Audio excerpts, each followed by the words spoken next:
ஆனந்த், நானும் குந்தனும் ஆட்டோவில் வரோம். நீங்களாம் கிளம்புங்க. குந்தன் வா.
இது ஜஸ்டிதோட ட்ரெஸ். அவனுக்கு இந்த நேர ஜாக்கெட்னா உயிர். அவனுக்கு இதை போட்டு பார்க்கணும்னு ஆசைப்பட்டேன். அது நடக்காம போச்சு. அவனுக்காவது போட்டு பார்த்துக்கிறேன்.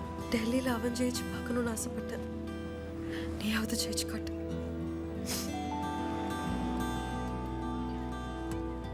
முதல்ல உன்னை டெல்லியில் பார்த்தப்போ என்ன தோணுச்சு தெரியுமா? எனக்கு அப்படியே ஓடி வந்து உன்னை கட்டி பிடிச்சிட்டு அண்ணு போல இருந்துச்சு. உன்கிட்ட கேட்கணும்னு தோணுச்சு. சின்ன வயசுல எனக்காக கையெடுத்துட்டல நீ. இப்ப இந்த ஜோயாக்காக எதுவும் பண்ண மாட்டியா குந்தானு? உலகம் காரி துப்புன்னு தெரியும் குந்தன். நான் மட்டும் உன்னை விரும்பினேன். ஆனா பாரு, நானே உன்னை விரும்ப ஆரம்பிச்சிட்டேன்.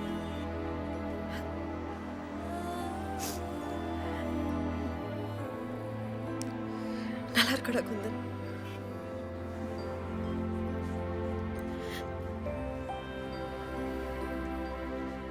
கிளம்பு குந்தன். எல்லாரும் உனக்காக காத்துட்டு இருப்பாங்க. கிளம்பு குந்தன். கிளம்பு குந்தன்.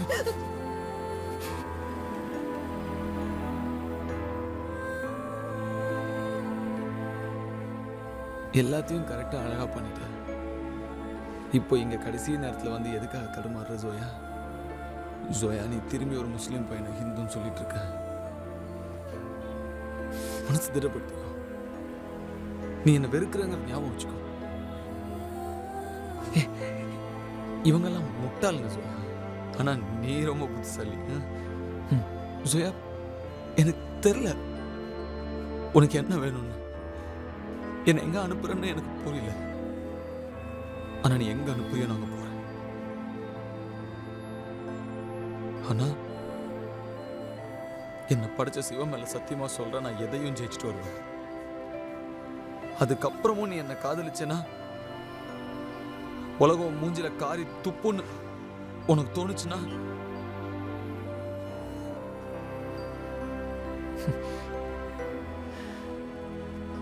உனக்கு பிடிச்ச மாதிரி என்ன 17வது வாட்டியா பலார் நினைச்சிரு. இல்ல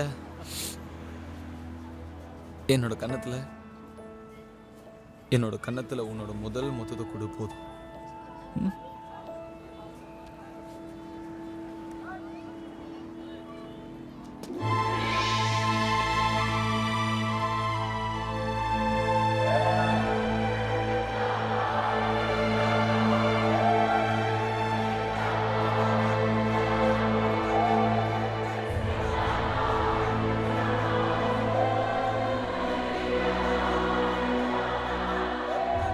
எல்லாம் நல்லபடியா நடக்கும். குந்தனை பிரச்சாரத்தோட கடைசி நாள் வரைக்கும் உன் கட்டுப்பாட்டில் வச்சிருக்கிறது உன் திறமை. இப்பதான் பெரிய பேரணிக்கு பிளான் பண்ணியிருக்கேன். குந்தனை அந்த இடத்துக்கு வர வைக்க வேண்டியது உன்னோட சாமர்த்தியம். எல்லாத்தையும் நாங்க தான் பண்ண போறோம். நீ 10 சீட் ஜெயிச்சு கொடுத்தா போதும். இதெல்லாம் நடக்கணும்னா குந்தன் உன் கூட இருக்கணும். மக்கள் கிட்ட அவன் முகத்தை காட்டி ஜெயிக்கணும். பிரச்சாரத்தோட அடுத்த நாள் அந்த முகத்தை தூக்கி போட்டுடணும். ஒன்று மட்டும் ஞாபகம் வச்சுக்க, இந்த மாதிரி கூட்டத்தில் சின்னதாக ஒரு அசம்பாவிதம் நடக்க எவ்வளோ நேரம் ஆகும்?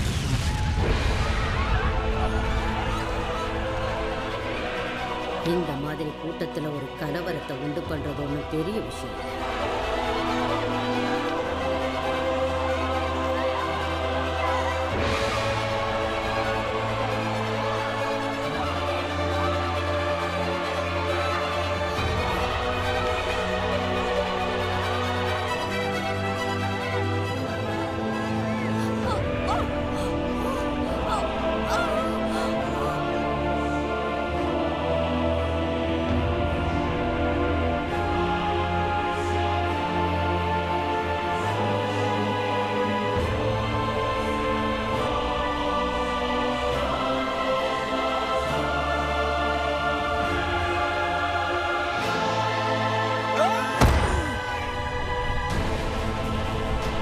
ஜனங்க தூக்கி வச்சு கொண்டாடுற இதே குண்டனை ஒண்ணுமே இல்லாம ஆக்கிறதுக்கு எவ்வளவு நேரம்?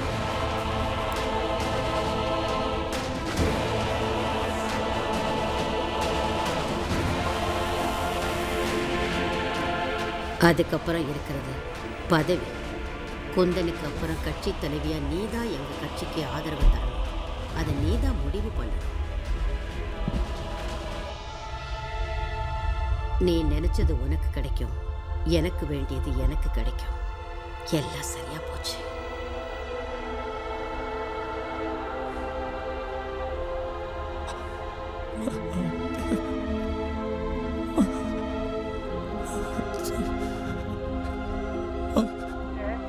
क्या इसीलिए उन्होंने इस तरह के हथकंडों को अपनाया? कुछ लोगों का कहना है कि कुंदन को गोली लगी है और कुछ लोगों का कहना है कि कुंदन को बेरहमी से लाठियों से पीटा गया है। सच्चाई क्या है ये तो वक्त ही बता।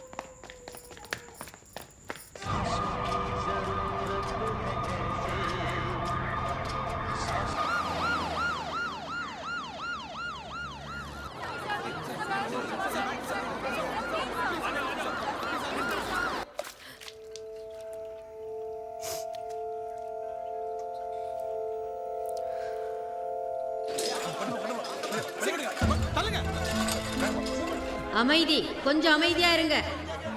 இங்க பாருங்க, உங்க எல்லாருக்கும் இருக்கிற ஒரே கேள்வி, இந்தியா கேட்ல நடந்த துர்சம்பவத்துக்கும் எங்களுக்கும் சம்பந்தம் இருக்கான்னு. அதுக்கு பதில் உங்க முன்னாடியே இருக்கு. எங்களோட கை சேர போறவங்களோட கைய என்ன நாங்களே வெட்டிடுவோமா? இப்படி ஒரு முட்டாள்தனத்தை தலைவனா இருக்கிற எவனும் செய்ய மாட்டான். வாமா ஜோயா.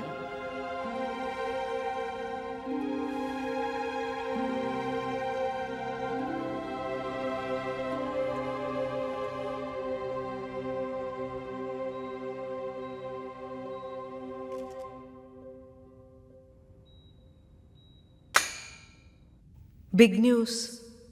உங்க எல்லாருக்கும் இப்போ சிஎம் மேடம் சொன்னது கிடையாது.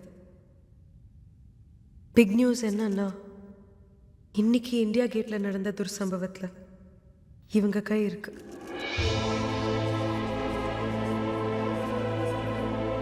என்னோட கையும் இருக்கு.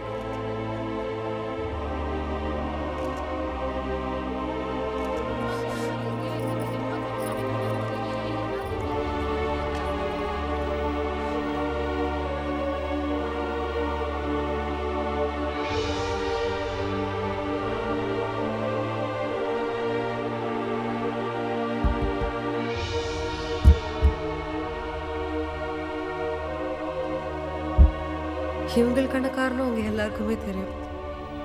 ஏன் காரணத்தை சொல்லணும்னா, இன்னைக்கு முழு நாளும் கூட பத்தாது. நான் எப்படியும் ஜெயில் போக தயாராக தான் இருக்கேன். இவங்க மேலே என்கொயரி கமிஷன் வச்சு 10-15 வருஷத்துக்கு அப்புறம் ப்ரூவ் ஆனதும் மேடம் என்கிட்ட அனுப்பி வைங்க. இப்போ எல்லாம் சரிக்கு சமம் ஆயிடுச்சுல்ல மேடம்?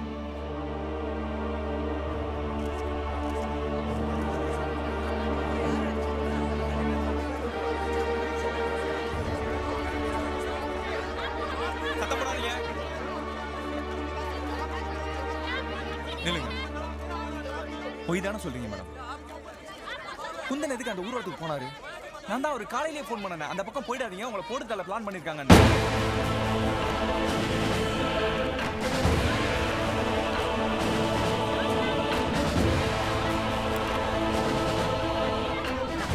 நான் அவர்கிட்ட கூட்டிட்டு போறேன்.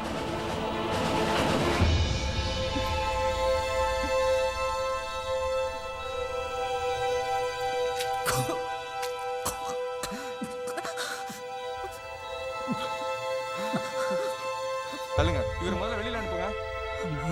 செத்துடா குந்தா, ப்ளீஸ் வெளில போங்க. இன்னும் எவ்வளவு வழியடா தாங்குவேன்.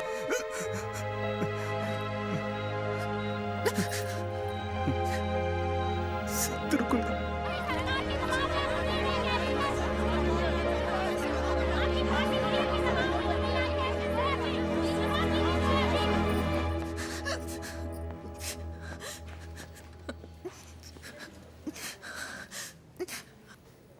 எதுவும் குந்தன் ஜோயா,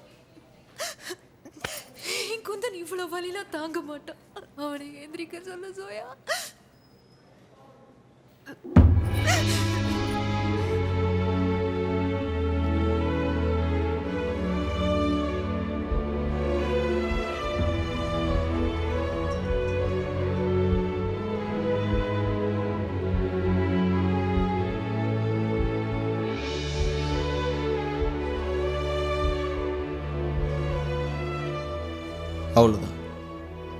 அவ்வளோதான் என் கதை. இதோ என் பக்கத்தில் உட்காந்துட்டு இருக்கிற அந்த பொண்ணு, தோட்டா தொலைச்ச கிட்னியை காப்பாற்றிடலான்னு நினைக்கிற அந்த டாக்டருங்க, இதோ என் நண்பன் பைத்தியக்காரன்.